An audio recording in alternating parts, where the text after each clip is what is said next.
আজকে অনেক দিন পরে টুকিটাকি একটা ভিডিও বানিয়েছি।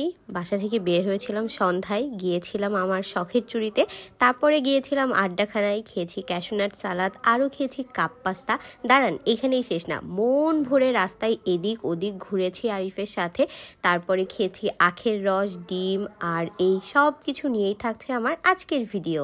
অনেক আপু ভাইয়েরা আমাকে ইনবক্স করেছেন, আপু আপনি আর আগের মতো রেগুলার কেন ভ্লগ আপলোড দেন না? আসলে আমি অনেক অলস হয়ে গেছি, এটা না সত্যি কথা আমি আসলে লাস্ট কয়েকদিন ধরে না, প্রায় 1 মাস ধরে অসুস্থ। মানে প্রথমে জ্বর দিয়ে শুরু হয়েছে, ঠান্ডা, কাশি, তার ভেতর আমার যেহেতু অ্যাজমা আছে, প্রচুর হাঁপানি, তো সব কিছু মিলিয়ে আসলে ওইভাবে ভ্লগ বানানো হয় না। তবে চেষ্টা করব এখন থেকে রেগুলার আপনাদের সাথে টুকিটাকি ভ্লগ শেয়ার করার। যাই হোক, ভিডিওর শুরুতে আপনাদের সকলকে ওয়েলকাম করছি। আসসালামু আলাইকুম এভরিওয়ান, কি অবস্থা সবার, কেমন আছেন? আমি একটা সুন্দর ড্রেস পরে নিয়েছি, যেটা আমি ইন্ডিয়া থেকে কিনেছিলাম। অনেকেই আমাকে ইনবক্স করেছেন, আমি ছবি পোস্ট করেছিলাম 2 দিন আগে। তারপর বাসা থেকে বের হওয়ার সময় দেখি আম্মু মুড়ি মাখিয়েছে, তো একটু মুড়ি মাখানো খাইছি। তারপরে আম্মু আমাকে 1 কাপ গরম গরম রং চা দিয়েছে। আর চা হচ্ছে, আপনারা তো সবাই জানেনই যে আমি কি পরিমাণ চা পছন্দ করি। রাতে, দিনে, সকালে, বিকালে, মধ্যরাতে আমার শুধু চা চা আর চা। তারপরে চটজলদি করে বের হয়ে পড়লাম। অলরেডি তখন 7:30 বেজে গিয়েছে। আমাকে হচ্ছে সন্ধ্যার পরপর আসতে বলেছিল। যাই হোক, আজকের ভিডিওতে আমি আমার শখের চুড়ির লোকেশন আপনাদের সাথে শেয়ার করব। এই যে দেখেন, বড়বাজার HM ক্লথ স্টোর ঠিক অপোজিটেই যে রোডটা চলে আসলো, এই রোডটায় চলে আসবেন। এই যে দেখতে পাচ্ছেন ডান হাতে যে মার্কেটটা, ব্যাগ, লেসের দোকান সবকিছু রয়েছে ঝুলানো।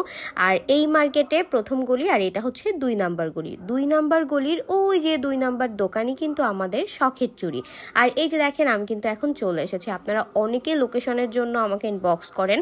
আপনাদের তো আমি ইনবক্সে যতটুকু পারি, যাদের মেসেজ আমার সামনে আসে, আমি আপনাদেরকে লিঙ্ক দিয়ে দিই। আমাদের পেজেও কিন্তু, মানে শখের চুড়ির পেজেও কিন্তু আমাদের লোকেশনটা পিন পোস্ট করা আছে। কে কে আপনারা শখের চুড়ি ভিজিট করেছেন অবশ্যই কিন্তু কমেন্ট করে জানাতে হবে। আর এখনও যারা ভিজিট করেননি, আমি বলবো শখের চুড়ি একবার হইলেও ভিজিট করবেন। আর এটা কিন্তু কোনো প্রমোশনাল ভিডিও না, এটা আমার নিজের দোকান, আপনারা কম বেশি সবাই জানেন। তো আমি বলবো আপনারা ঘুরতে আসবেন, দেখতে আসবেন, সবার সাথে দেখা হবে, আড্ডা হবে, অনেক মজা হবে। আমি এখানে অনেক কথা বলেছি যেগুলো আমার অন্য ভিডিওতে আসবে। আর আমার পেছনে তো আপনারা দেখতে পাচ্ছেন কত কালেকশন। সামনে যেহেতু পুজো আসছে, পুজোর জন্য কিন্তু আমাদের নতুন স্টক চলে এসেছে, আরও আসবে। আর আমাদের দোকানে কিন্তু আপনি সব রকমের সব ভ্যারাইটিস চুড়ি পেয়ে যাবেন। আপনার প্রাইস যেরকম হবে আপনি ঠিক সেই রকম চুড়ি নিতে পারবেন। আপনি চাইলে 300 টাকায়ও চুড়ি পাবেন, আবার আপনি চাইলে 3000 টাকায়ও কিন্তু চুড়ি পাবেন। দেখেন, এত কালার, এত ভ্যারাইটিস ডিজাইন, ইন্ডিয়ান চুড়ি, রাজস্থানী চুড়ি, জয়পুরি চূড়া, সকল ধরনের ব্রাইডাল কালেকশন সব কিছুই কিন্তু আছে। যে কোনো কালার কাস্টমাইজ করেও কিন্তু আপনি চাইলে সুন্দর করে সেট করে আমাদের কাছে ডিজাইন দিয়ে চুড়িও নিতে পারবেন। আর আপনারা যারা অনলাইন থেকে অর্ডার করবেন, আপনারা মেক শিওর হবেন আপনাদের হাতের সাইজটা, কারণ সাইজ যদি ঠিকঠাক না হয় তাহলে একটু প্রবলেম হয়ে যায়। এইদিকে দেখেন, ব্রাইডাল সেট অনেকগুলো বানানো আছে। এই সাইডটা টোটালি হচ্ছে ব্রাইডাল জোন, এক সাইডে মেটাল, এক সাইডে কাচের।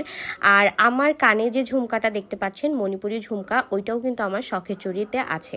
আর এইদিকে দেখতে পাচ্ছেন কত পলা কালেকশন রয়েছে, যেগুলো সব একদম অরিজিনাল ইন্ডিয়ান। আর আপনারা তো জানেনই, আমি কিন্তু যখন সর্বপ্রথম আমাদের শপ ওপেন করেছিলাম, আমি কিন্তু নিজেই ইন্ডিয়া থেকে প্রোডাক্ট নিয়ে এসেছিলাম। এখন যদিও ইন্ডিয়া নিয়ে একটু ঝামেলা হচ্ছে, তারপরেও আমরা কিন্তু আপনাদের জন্য আমাদের শিপমেন্টে সকল ধরনের কালেকশন রেখেছি। মানে আপনারা যে কালেকশনগুলো পছন্দ করেন, এই সব কিছুই কিন্তু আমাদের দোকানে আমরা আপনাদের জন্য নিয়ে আসি। যদিও আমাদের কস্ট একটু বেশি পড়ে, তো তারপরেও চেষ্টা করি আপনাদেরকে যতটুকু সম্ভব ভালো জিনিস, ভালো কোয়ালিটিফুল জিনিস দেওয়ার। তো সামনেই যেহেতু পুজো, আর পুজোর টাইমে তো অবশ্যই চুড়ি নিতে হবে, আর তার জন্য আসতে হবে কোথায় বলেন তো? শখের চুড়িতে। আর কিছুদিন পর থেকে আমাদের লাইভ শুরু হয়ে যাবে রেগুলার, তখন তো আপনারা আরও ভালোভাবে দেখে শুনে বুঝে নিতে পারবেন। তো এই যে তারপরে কাজ শেষ করে আমরা খুব গল্প করতেছিলাম, এদিকে আরিফ তো ঝগড়া শুরু করে দিয়েছে তুমুল আকারে। এটা আবার আমি ভিডিও করে নিলাম, তারপরে আমরা একটু সবটা বন্ধ করলাম। আর বন্ধ করে কোথায় যাচ্ছি জানেন? অনেক ঘুরছি, তার আগে ঘুরে টুরে যাচ্ছিলাম হচ্ছে আড্ডাখানায়। সত্যি বলতে বাহিরে আমি রেগুলারই বের হই, কিন্তু এই যে আগের মতো টুকটাক করে যেভাবে ভিডিও করতাম ওইভাবে ভিডিওটা করা হয় না। তো ভাবলাম আপনারাও মিস করতেছেন, আমিও আমার ভিডিও মিস করতেছি, আজকে একটা ভিডিও বানাই ফেলি। এদিকে এই যে আমাদের ইয়াং জাদু ভাই, আর এইদিকে আছে হচ্ছে আমাদের আপন, ওর আগে থেকেই হাই দিছে। গিয়ে দেখি তারা ক্যাশনাট সালাদ খাচ্ছে, আর আড্ডাখানার cashew nut salad wow wow wow. এক কথায় আপনারা কে কে খেয়েছেন অবশ্যই কিন্তু কমেন্ট করে জানাবেন। আর এদিকে মনে হয় আরিফের মাথায় প্রবলেম আছে, ও যে কখন কি করে আমি আসলে নিজেও বুঝতে পারি না। মাঝে মাঝে মাঝে একদম হপ মেরে থাকে, মাঝে মাঝে এমন জোকারের মতো কাজকাম করে যেগুলো আমি আসলে অবাক হয়ে যাই, আমার সাথে যারা থাকে তারাও অবাক হয়ে যায়। তারপরে আমি একটা কাপ পাস্তা অর্ডার করেছি। আর একটা কথা বলি, কাপ পাস্তার উপরে কিন্তু এইরকমভাবে চিজ দেয় না, এটা হচ্ছে এক্সট্রাভাবে নিয়েছি। আর আপনারা কে কে আড্ডাখানার কাপ পাস্তা খেয়েছেন বা ওভেন বেক পাস্তা খেয়েছেন জানাবেন, অনেক অনেক অনেক ইয়াম্মি কিন্তু। এখন আবার অনেকেই বলবেন আপনি যা খান তাই ভালো লাগে, আসলে আপনারা ভিডিওটা কোনোটাই সম্পূর্ণ দেখেন না, প্রথম 30 সেকেন্ড দেখেন। আর সবার টেস্টও সেম না, আমি কিন্তু প্রত্যেকটা ভিডিওতে বলে দিই। আমার কাছে ভালো লেগেছে, আপনাদের নাও লাগতে পারে।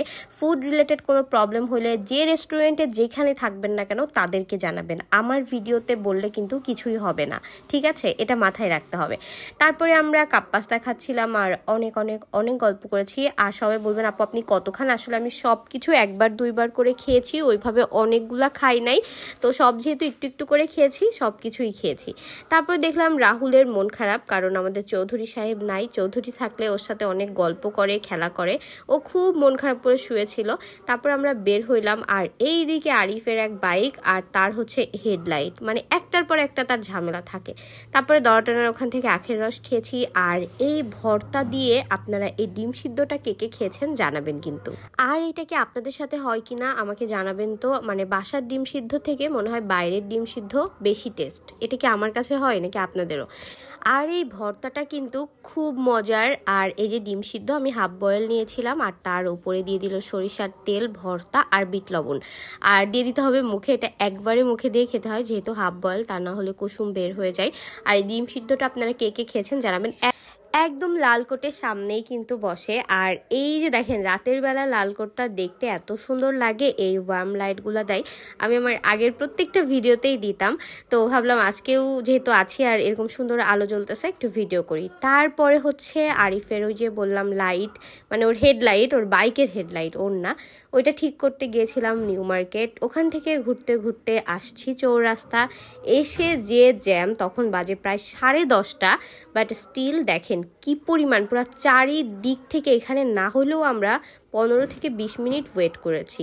এতগুলা ট্রাক, রিক্সা, ইজি বাইক, সাইকেল, ভ্যান সবকিছু একসাথে। আর এই যে এত ঘোরাঘুরি সবকিছুর পরে হচ্ছে এই যে আমার নেবুলাইজার দেওয়া লাগে প্রতিদিনই এখন প্রায়, তার উপরে আমার ইনহেলারও আছে, মানে সব কিছু মিলে অবস্থা এত খারাপ, ভয়েস শুনে বুঝতে পারছেন আপনারা আমার এটা যাচ্ছেই না। আমি কি করতে পারি আপনারা একটু জানাবেন, মানে ঠান্ডা লেগে আছে এই 1 মাস, আজকে 3 দিন, তার উপর হাঁপানি, মানে সব কিছু মিলিয়ে অবস্থা খারাপ। তারপরে রাতে বাসায় এসে মেহেদি দিয়ে ঘুমিয়ে পড়েছি। আজকের মতো এখানে শেষ করছি, সকলে ভালো থাকবেন, আমার জন্য দোয়া করবেন, আল্লাহ হাফেজ।